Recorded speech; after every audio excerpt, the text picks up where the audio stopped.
quand on n'est pas en tête, on peut difficilement dire qu'on l'est. Donc je ne vais pas dire qu'on est en tête et je ne vais pas dire qu'on a gagné cette élection européenne.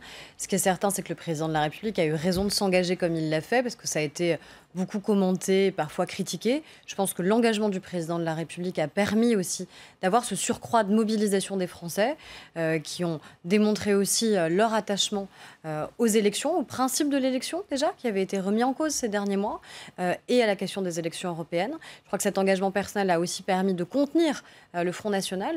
L'ancien président de la République, François Hollande, lui, ne s'était pas engagé pendant les précédentes élections européennes.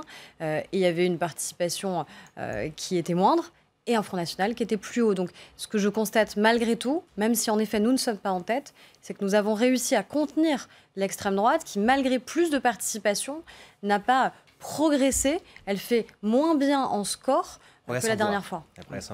Est-ce qu'avec une autre candidate, une autre tête de liste, autre que Nathalie Loiseau, qui a fait une campagne assez poussive, disons-le, vous seriez arrivé en tête? Je ne crois pas que la candidate soit responsable du fait que nous ne soyons pas en tête. Je crois qu'au contraire, le fait qu'on ait choisi quelqu'un qui était reconnu sur ses compétences, qui était crédible, non seulement ça nous garantit l'avenir, c'est-à-dire ça nous permet de dire qu'à partir de début juillet, à partir du 2 juillet, la rentrée des parlementaires européens, nous, on va peser, on va compter, parce que justement, on envoie des hommes et des femmes qui sont crédibles et compétents.